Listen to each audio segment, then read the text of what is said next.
from DR Congo right now. And insist order must prevail. The Horizon sees planned Kamto protest in doubt.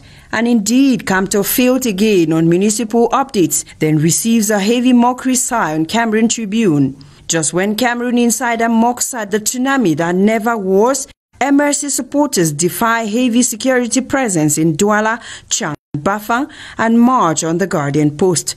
But Kamto's plot to destabilize Cameroon receives nationwide backlash on the Chronicle Times. The Horizon then presents how Biya regime missed an opportunity offered by the Kamto planned protest to score political points. To the Crown, Cameroonians say Kamto stepped back from the precipice. Then the Guardian Post wants to know what's next after September 22nd, especially as MRC says many missing after protests.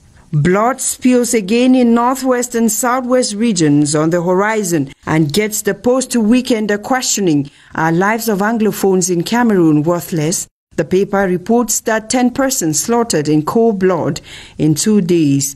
Just when Bar Council indicts military for rights violation on Operation Bamenda Clean on the Guardian Post, women's group give government separatists 30-day ultimatum for ceasefire. The advocate wants nothing but peace. The same peace PCC moderator crusade for on the Star newspaper. As the Rambler invites, come forth, Biya, let Cameroonians feel you. The Sun newspaper on the road to December 6 wants to know who is in and who is out. To the median, regional investitures, more casualties and frustrations in Southwest. Cameroon Tribune then presents the figures that speak for themselves. SDF strips Famdongo naked over scornful derogatory comments on the Post Weekender. To the Guardian Post, SDF gives Famdongo dressing down over derogatory remarks on the party. Just when election of mayors cancelled in Kumba and Makenene, on Cameroon Tribune as Supreme Court orders rerun of elections on the Guardian Post. Boya is then on health alert after cholera outbreak on the Guardian Post. As anxiety grips Boya population over cholera outbreak on the Post newspaper, government is for effective COVID-19 free start of school year on Cameroon Tribune, with Prime Minister instructing compliance with safety measures, then warns that barrier measures negligence can lead to upsurge on the Sun newspaper. Face masks then drop for handshakes, hugs and COVID-19 on the Rambler.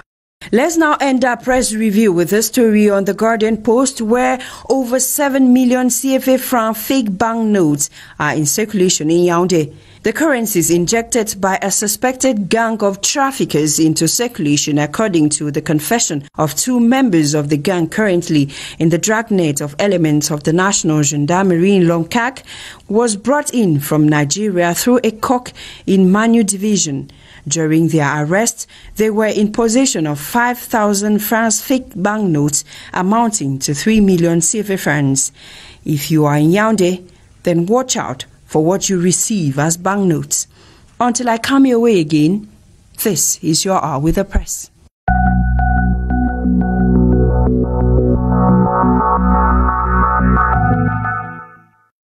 Thank you very much. Thank you enormously, Emanuela Vemni.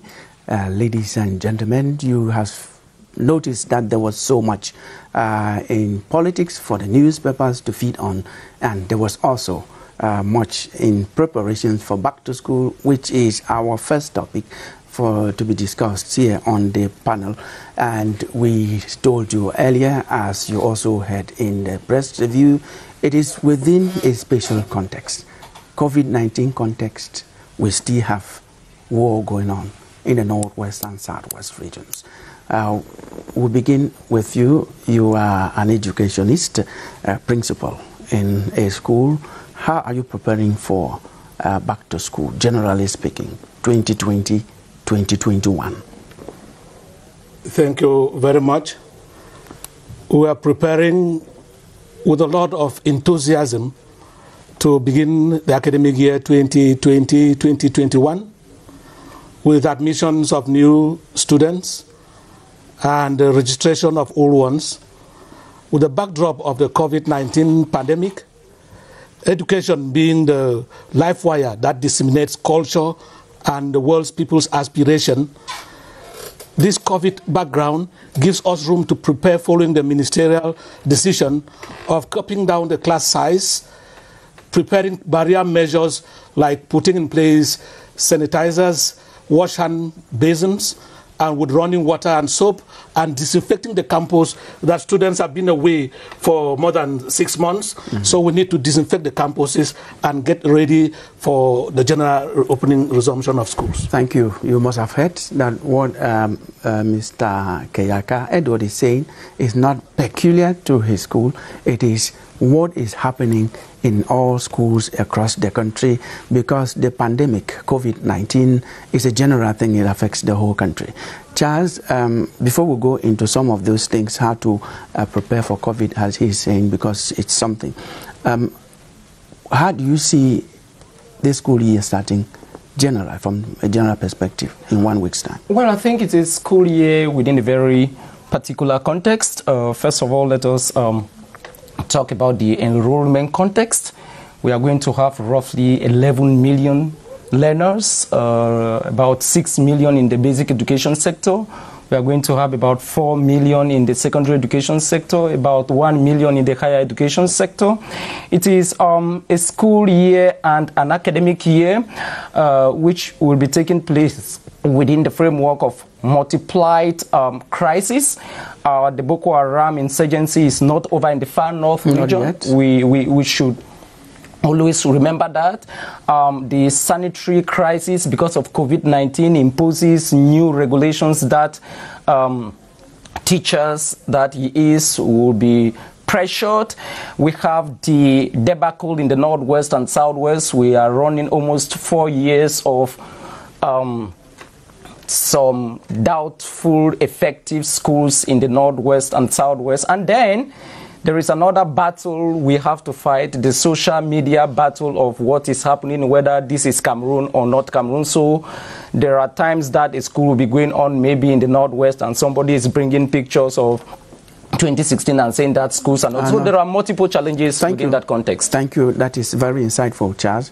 To you, Paul Yombo, how do you see this school year within the context the two first speakers have situated?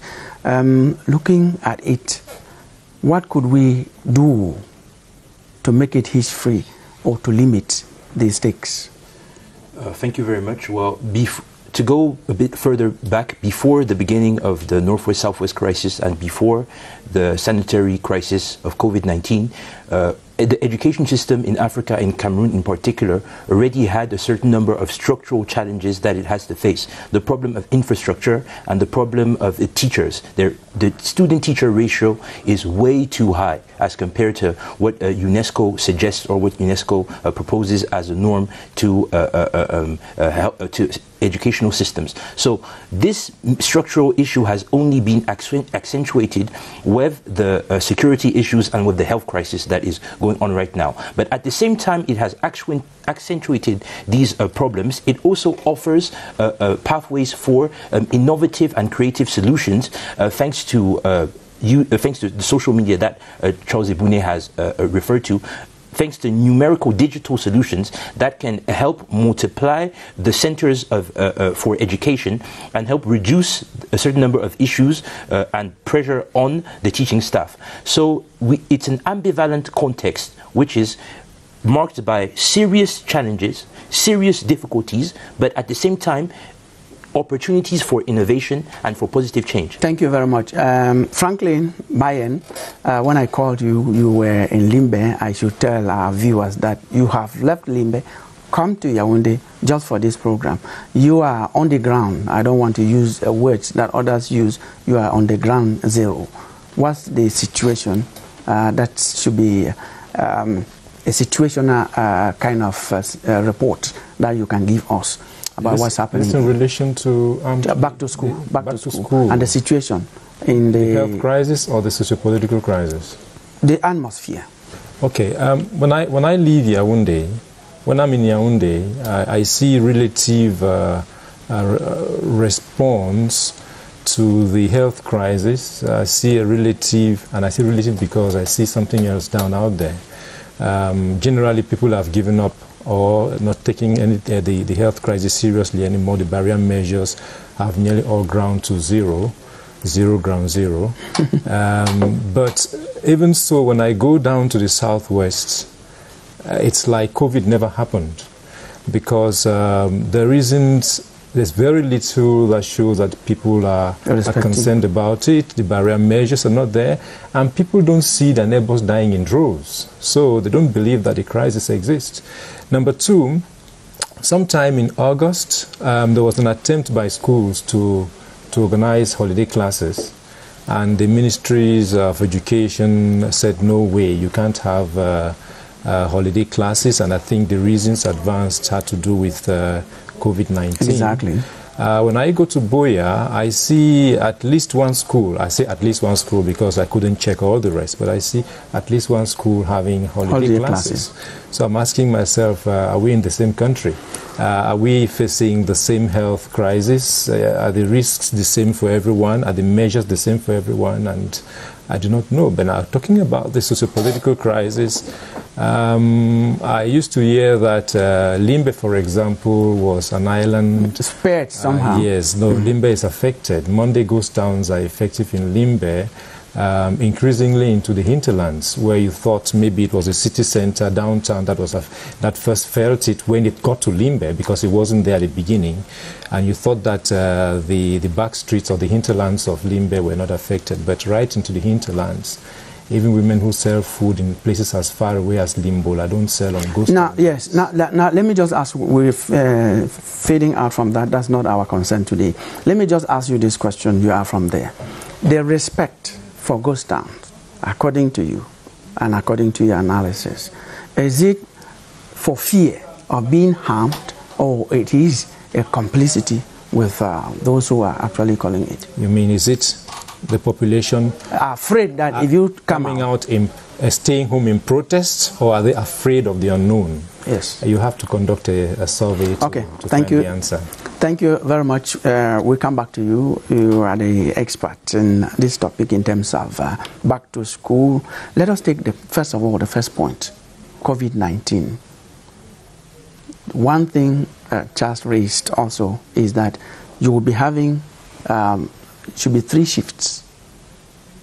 We're talking about limiting the number of students who attend a classroom session. 3 shifts. How will you manage this to start? You have a challenge there. 50 students. And you have schools that have about 700, 1,000. Generally, the atmosphere is really a complex one, given that we've restricted the number of students per class, but the infrastructure is not there. And if we restrict the number and put them in streams, the difficulty would be carrying the same lesson for different streams at different times, and obviously the flow would not obviously be the same.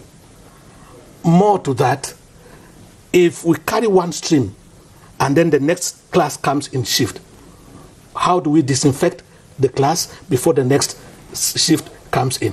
Now, those are 2 problems you have raised. What are proposed solutions to those problems? Because the problems are real, and we are going back to school in 1 week. So what could be the remedy? We cannot increase the class size.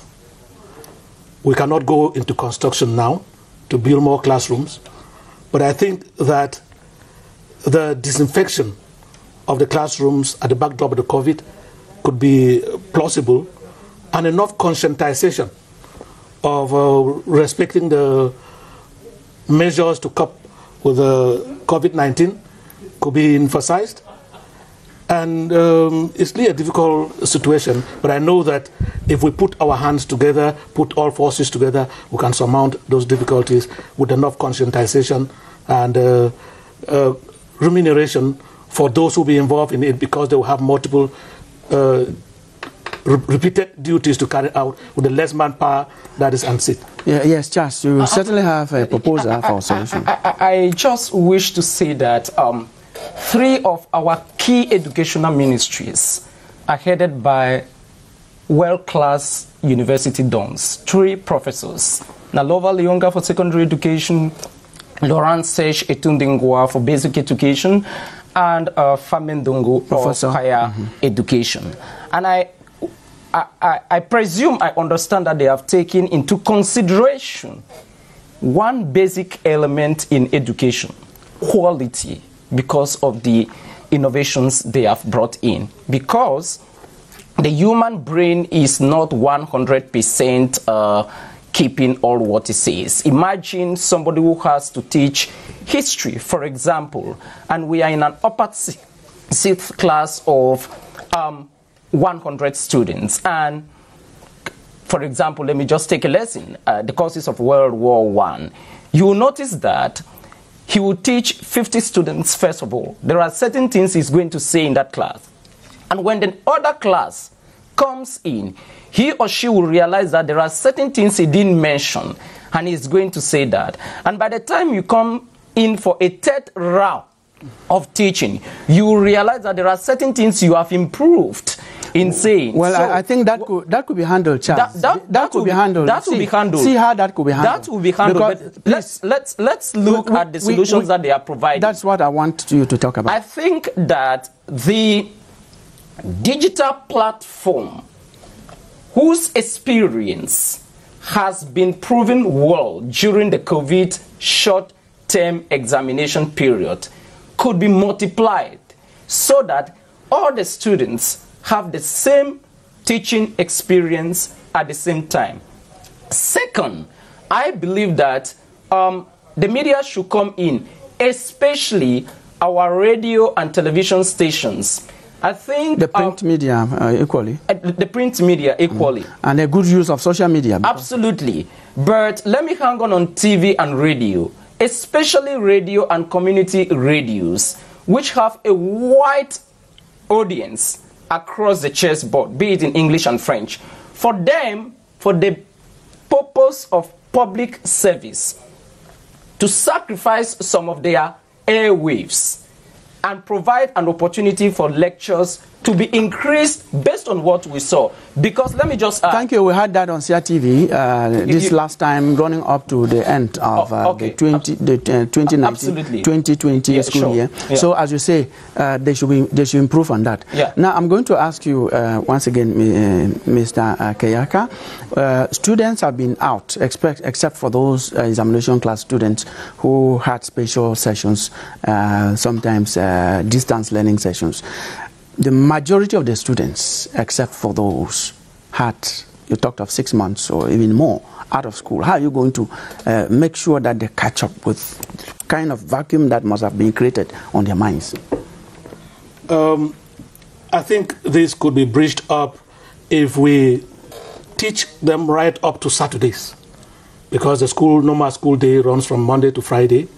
But if we put in now some hours on Saturday to catch up the work that they've lost for the past year, and also extend the school hours, not ending at 2, for those classes that don't have the shift. Will that not come in with what we've grown up to know, that learning without play makes Jack a dull boy?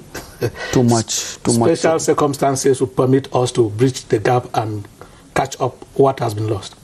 Yes, now we have this other problem in schools. We're going to, yes, can I just say something to his idea of extending to Saturdays? Yes. I think that a lot of measures we take are more nominal than functional. When they said examination classes, I mean the last academic year, should go back to school, I saw, for most of the time, I saw the students loitering around. There was very little effective studies. We expected that for the time lost, studies would be even more intensive, but that was not the case. We saw kids loitering. Back in the northwest and southwest regions, in the Anglophone regions, where students had lost a lot of time because of the war, and they said there should be catch-up classes up till Saturday. Most Saturdays, students were seen loitering around. I do not know whether it's the school authorities who are saturated. I don't know whether it's the students who dodge, or because, as I say, we do things more nominally than functionally. We just say, okay, let's go to school on Saturday, but the teachers don't even come, or the school authorities don't follow up that the classes are taking place effectively. I wonder why that happens, but this is my observation, that the Saturday classes will not help. If you can't use up, I'm not saying that it's a bad idea. As long as it will not be effective, there is no point. Coming back to Killian, you deny the kids their free Saturday, take them to school, and they don't do any effective work. It becomes a window for some of them to go out to do other things that can bring social repercussions. But I think that we are too, in this country, maybe we are too inclined to nominal things than in functional things. In the Northeast and Southwest regions, I didn't see effective school for the final year students because in the effort to catch up from the effects of the war. In the case of COVID around the country, when the final year students went to school, I didn't see effective studies. It was just very, very nominal. Now, we have this blackout, but our program is going on. We have this problem of accommodating these, especially the small kids. I know yours are not small kids, but when students come together, they are always kids in secondary school. What you talked about the measures, we want to know exactly how, given that you have a school, we are taking yours as an example, what actually are you putting in place to make sure that COVID-19 and violence in school, drugs, we don't have that? Mr. Killian, there's one thing I would say. There is a difference between a boarding school and a public school. For a boarding school, we can easily curb the students, given that when they come into the campus, they are checked and they stay only within the campus and are controlled regularly. With my school, per se, all the students are boarders. The day the parents bring them, we screen them at the entrance, we check for temperature and other things. They have wash hand basins and running water and soap. They wash their hands and their dormitories are disinfected. They stay within that closure, and I think we can easily bar the way for COVID-19. Yeah, Charles, just an idea of the Saturday school. If I were a parent, it is not an idea I would buy, because a majority of our parents are from, or our students are from poor backgrounds, and you wear a uniform from Monday to Friday. You need to watch it, and we need to take into consideration the sanitary situation in which we are found. And you can't go to school from Monday to Friday and you add Saturday, you left just with Sunday. I don't know when you are going to watch your uniform to wear it on Monday. I'm saying it because I came from one of the nation's most poorest families, so I know what I'm talking about. Okay. Yes. Yes, what I'd like to say is that in these debates, there is no perfect solution.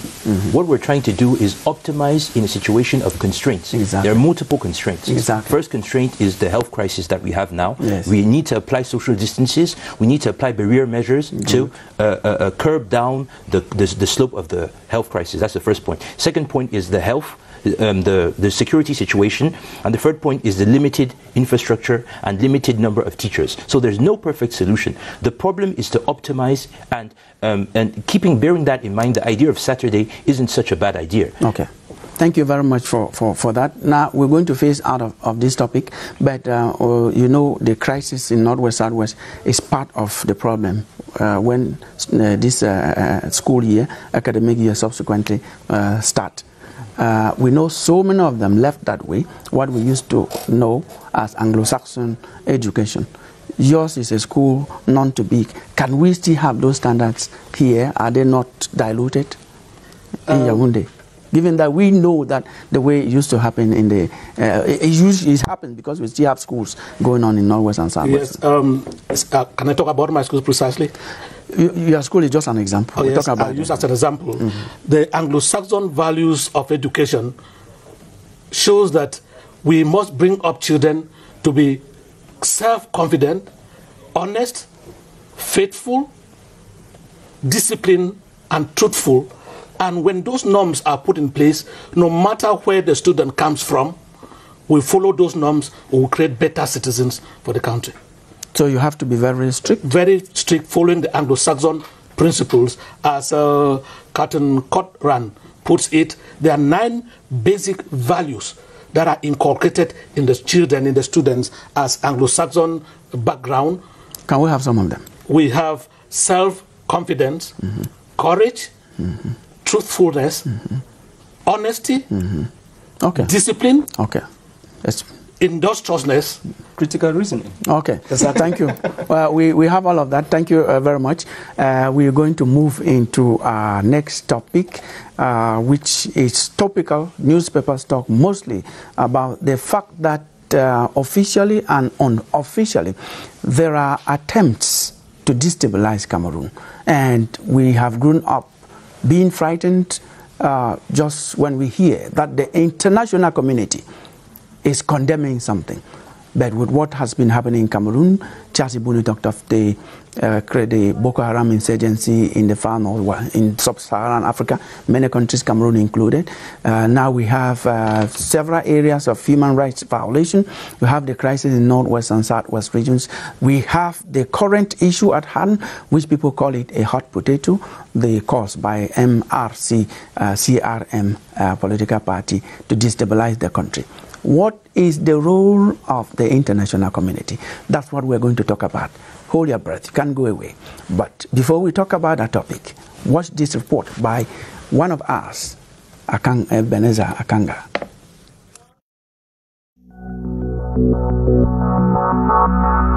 The security disposition that was put up to foil the insurrectional plan of Maurice Kamto and the MRC was one of a blend of intelligence and the presence of anti-riot troops on road junctions and roundabouts in targeted towns and cities of the country for dissuasion. Though there was much provocation on the part of supporters of the MRC, the security forces handled what was a delicate situation with professionalism such that it did not degenerate. It is clear that the Cameroonian population do not accept anymore to behavior like a population who do not have any role in this country. The main goal is not only to protest against the electoral regulations, the electoral rules. It is not only to claim a peaceful resolution of the conflict in the northwest and southwest regions. It is clearly to obtain the departure of President Paul Biya. There are regulations in order to maintain security and stability when there is this type of threats of insurrection. Cameroon has several communities. If we have an open conflict in this country, it will be a chaos. To the political class, using insurrection to get to power is totally unacceptable in modern-day democratic society. This is primitive method. If you want to have the power, you have to pass through election. This is democracy. It's completely crazy because you shouldn't be going to the palace through violence, through insurrection, through uprising. CPDM does not like disorder. We like peace for our country. If he doesn't want to go to election, nobody will come and tell him to go by force. But we, militants of CPDM and our allied parties, we will all go for this election. NUDP party will participate in the regional elections. The civil society does not only strongly condemn the diabolic plan, but it is mobilizing to make the plan fail. We are in this meeting to say no to destabilization, no to insurrection. Call on our fellow youth to stand aloof from all attempts at insurrection and the destabilization of our country. Both the political class and civil society in Yaoundé therefore call on Cameroonians not to take part in an insurrection that would destabilize state institutions and plunge the country into chaos.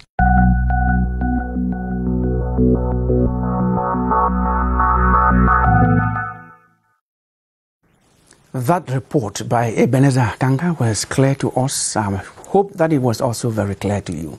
We have an expert in international relations with us, Paul Yombo. Focus on this topic is the role of the international community what do we understand to start by international community? Well, because we have not seen it doing something that can change the crisis, the problems we've been going through. But each time you hear international community has condemned, we have not seen anything. What do we understand by international community? The international community is a nebulous concept used to refer to a certain number of states geographically based in the western hemisphere of the planet. That's a large definition. But operationally, when we speak of the international community, it refers to people, that is actors, state actors, but also non-governmental actors, because there's an international civil society, international organizations that have a common ideology based on official discourse on human rights, freedom of speech, and liberal values. That's how you take it on face value. But when you look into the depth of how the international community, how that concept is used and thrown around left and right, you can understand that this first presentation of the international community is more of a facade. Because the central states and the central actors in the international community use human rights discourse variably. With one state, they will condemn violations of human rights, and with other worse violators, they won't use human rights discourse. We mean it is interest generated. Yes, let's put it like this: after the 11th September 2001, the main hegemon of the planet, America, understood that it couldn't stay in its unipolar world where the American states would intervene all around the planet. So there was a geopolitical shift from unipolarity to multipolarity with emerging states. And the weakness of the hegemon, because historically the weakest hegemon in the history of humanity is the American state compared to other former hegemons. So America needed allies to continue to impose its order on the global scene. And that is what led to what is known as the international community now, which was earlier called the free world. So it's a front, in fact, for global, liberal, and American interests. So if we were to understand at the level of the common man, yes, the international community doesn't actually mean a force that people can counter. The international community is a group of interests. That's how you should place it. When the international community has interest to act in a country, it will find an alibi. The alibi can be human rights discourse, or they can completely sideline human rights discourse and intervene directly. We have seen cases like that where they have fabricated proofs. Anthrax, which was shown by Colin Powell at the United Nations Security Council, fake anthrax to justify an intervention. So the alibi is human rights discourse. The reason is geopolitical interest. Now, we also have this concept which goes side by side: international community, international society. Yes, that's an academic debate, and the idea, to put it very simply, is that when you say society, it supposes that there's a certain number of rules. When you say African society, Western society, there are rules that characterize and define the society, and which makes you understand that, okay, here I'm moving from one society to another. So speaking of international society presupposes that in the international arena, there are a certain number of codes and rules that people have to follow. Whereas speaking of an international community, the accent is more on the idea that we have something in common, which is the international scene. And so those who talk of international community, they are more in an anarchical perspective, where there's no rules, where there are no rules. Charles, yes. When do you hear of international community? From what he has explained, do you see the international community actually pulling the strings to fix problems? Taking the example of Cameroon, because we have had so many problems, and we have had condemnations of so many branches of international community. It depends on which ideological bench you are sitting. But let me just use the FIFA metaphor. The FIFA is the largest gathering in the world, 211 members. In reality, that is the international community, plus about 35,000 non-governmental organizations which operate globally, plus 10 million national NGOs. But to be concrete, I'm a journalist. He's an expert. To speak to my mother in Manyemen, The international community is when London representing the UK, when Washington representing the United States, when Paris representing France have spoken.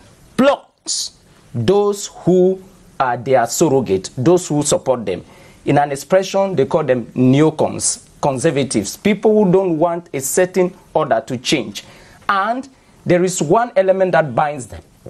Democracy. From that you can deduce human rights and whatsoever. So they believe that the world should be seen from their perspective. And coming to Cameroon, the moment you don't sit and watch things from that perspective, based on what they want to get, be it oil, be it regime change like it happened in Iraq in 2003. So no matter the number of people that secessionists will kill in the northwest and southwest, it is of no value to them because it doesn't serve a certain agenda. There is no human rights violation when my junior brothers, my sisters don't go to school in Babesi or Furawa. There is no problem.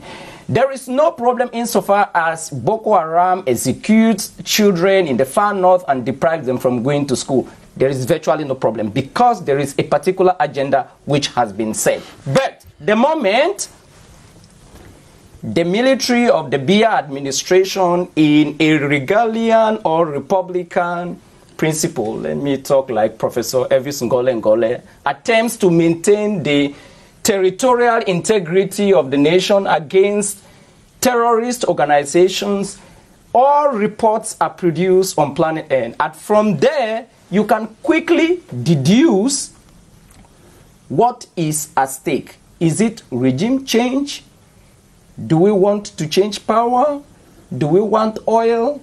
Do we want cocoa? Do we want... That's correct, Charles. Thank you. Are you just not implying, saying that what is happening here in Cameroon, because that's the focus... Let me just take the MRC, the demonstration, the 22nd of... And link it briefly with what you said. Let me just take the 22nd of September events. You realize that all those non-governmental organizations that described Saddam Hussein, Gaddafi, that's how they pronounce it in Arabic, as a dictator, you must leave power. All those international organizations backed the position of those who called for a protest march, even though the laws of the land said if it is not approved, you don't take it. And they produced all kind of terrible images, plus the one of 22nd September 2017, which they published on their official Facebook. So from there, it is simple. You understand that this is where they are going. Franklin Bain, you're reading. What Yombo and Ebone have said. Well, nice to know that Ebone's mom lives in my village. We'll take good care of her. Manyamin is a very hospitable place. We're glad to host your mother. What the two of them have said is true. What is odd about what they're saying, linking to the question about destabilizing Cameroon, is giving the impression that there are some holy boys, some holy guys running the affairs in Cameroon, and some evil guys called the international community are plotting to destroy them. So maybe a holy war is at stake. But these persons who are in power, President Paul Biya, his ministers, the government that's been in power since 1982, is a creation of the international community. We heard the president say... They were elected by Cameroonians. We heard the president say... Frankly. We heard the president, Paul Biya, say in the early 1990s, when the wind of change was blowing across Africa, when the destiny of many sitting heads of state was at stake, and when President Mitterrand had made this famous speech of La Boule and said Africa must democratize, we heard President Paul Biya said he was a suis parmi les meilleurs élèves. He is a creation of France. Is it bad to have mentors? Mentorship that's exactly. Is it bad? I am saying. Did I say anything is wrong about it? I'm saying what they said is true. What is odd is giving the impression that there's some holy guys running the affairs in Cameroon and some evil guys called the international community are coming to disturb their peace. And I'm telling you it is false, because the government in place is a creation of the international community. We know, of course, and so nobody has said it was false. Bemukong wrote in his book Prisoner Without a Crime and talked about the lawyer who came to defend Ernest Ouandi. who was sent out of the country. And by Ahidjo, sent by the socialists of François Mitterrand. And on this one, this UPC was, I think they still are, socialist. I'm talking about an alliance of the 1960s and 70s. That this thing is not new. We're making it sound like some evil guys have come with horns and tails and they want to come and destroy Cameroon. That is how the world functions. You're either in it or you are not in it. And if you benefit from it, suffer from it too. Edward Kayeka. I was going to say, I didn't finish, that lawyer was sent here by Mitterrand, and because of the treatment given to that lawyer, Mitterrand had a grudge against Ahidjo, and when the time came, he implemented it and brought Biya to power. In the report, no, Charles, please, Charles, you say it. In the report that we followed, that introduced this debate, you heard somebody saying, it is thanks to the maturity, to the responsibility of Cameroonians that the attempts to destabilize the country is not happening. So, can we link that to the level of education? I would not say we can link it to the level of education, because if you look at it, it's at the level of brainwashing. The level to which people have been moved to believe in certain norms is different from the educational setup. We train children in school, but when they enter the society, their IQ, their way or their mentality is a little bit different from the norms that are set up. I bet you what you learn in school is not what you meet in the society. But you apply what you learn in school to survive in society. Well, the question I'm asking is this. From that report, it said that if Cameroonians did not respond to the call to destabilize their own country, it's because they are mature enough. It's because they are responsible. Can we say it's because they have been well educated? No, that. Let me just give you as an. I think that. Okay. I think that Cameroonians have been well educated, and that is why 22nd of September failed for two reasons. One. Did it fail? It failed. How did it fail? Can I explain myself? Because when you said that go ahead, is a product of France, you're not explaining to him. Go ahead. You have the right to your opinions. For two reasons. One, strategic timing error. Cameroonians were very much informed that September 21 was International Peace Day. And the next day, you can't tell them to become hooligans. Two, excuse me. No. Excuse me. Charles, I can't let you say that. Excuse me.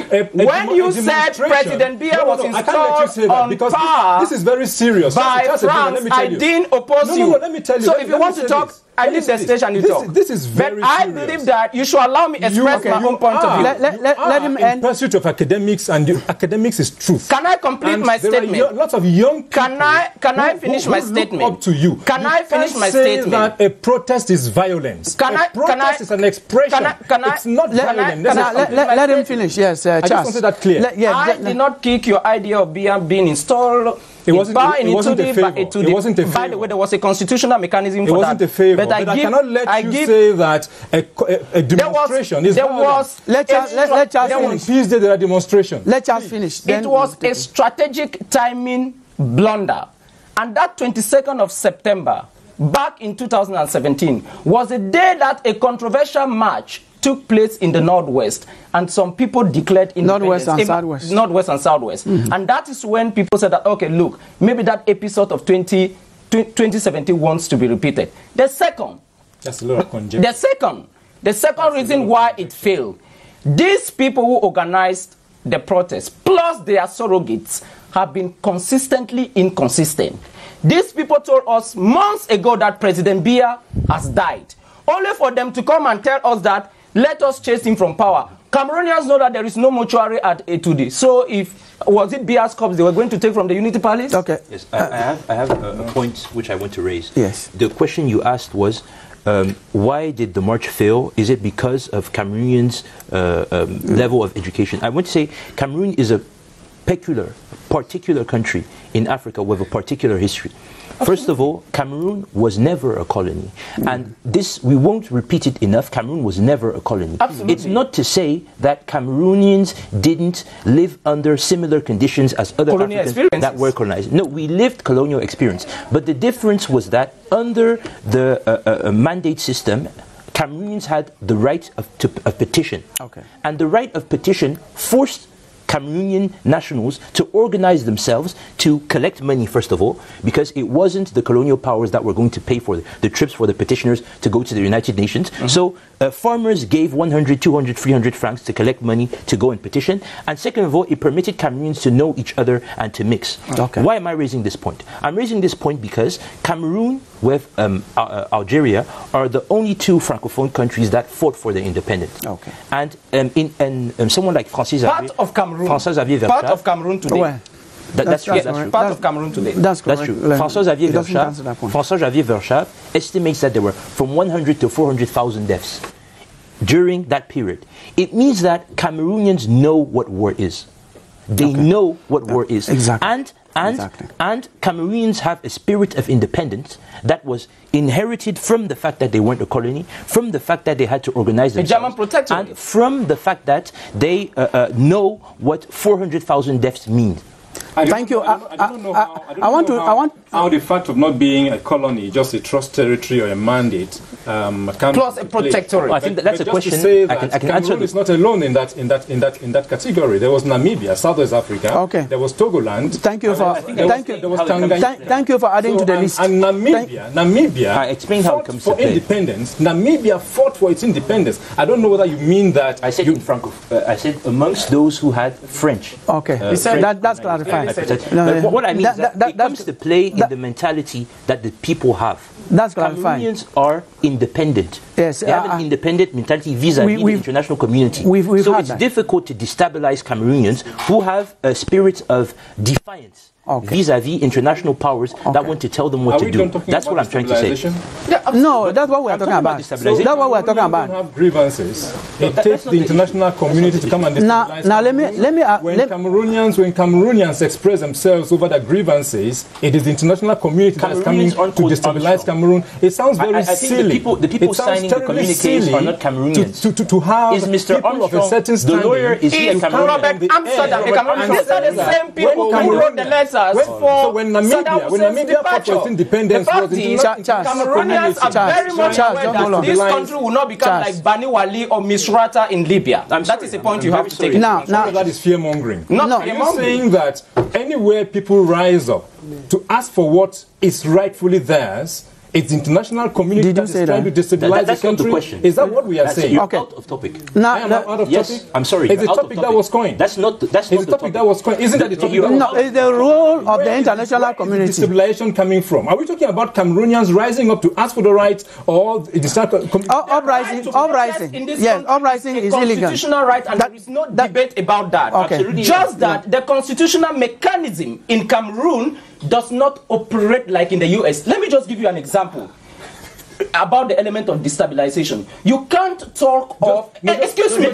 Demonstrate the destabilization. Let me demonstrate how was Cameroon going to be destabilized in a demonstration by Cameroonians? You cannot in 2018, in the heart of the worst crisis the nation has ever known, a division as it is today, as worse as it was in 2018. You go in for an election, and you come in 2020 when the atmosphere is already clear, and you say that let's hold a protest march. Are you talking about the march of a president? The question we are here for is destabilization by the international community. Of course, anyone say please does the international community want to destabilize Cameroon through a protest by Cameroonians? Let me tell you, if a politician in this country, let me say John Frundi, Professor Maurice Kamto, Bello Buba Magari, if he stands for a protest march, and excuse me, let him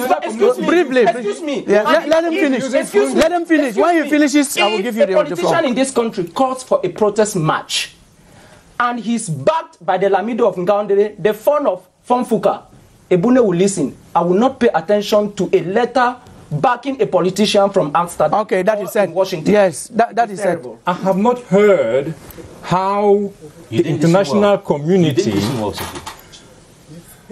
is going to destabilize a country through some movements. When its citizens are expressing themselves, the points that were enumerated, are they not Cameroon or Cameroonian issues? Okay. Now we are going to. This is one other issue that we raise you talked about the UN Yes.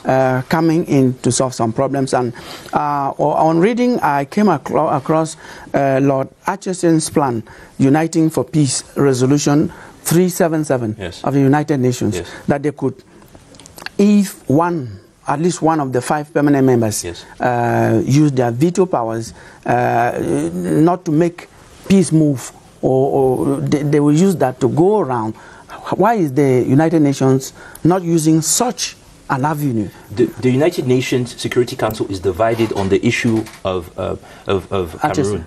They're divided on that issue. How? That's why there hasn't been an official meeting on Cameroon at the United Nations Security Council. What happened was a Farrier Formula meeting that happened a few months ago. An informal meeting? And it is an informal meeting that has no binding power. It means that the international community itself, which is referred to, is not united on this front. And that people, I think Cameroonians need to be mature enough to understand what is going on and whose interests at heart.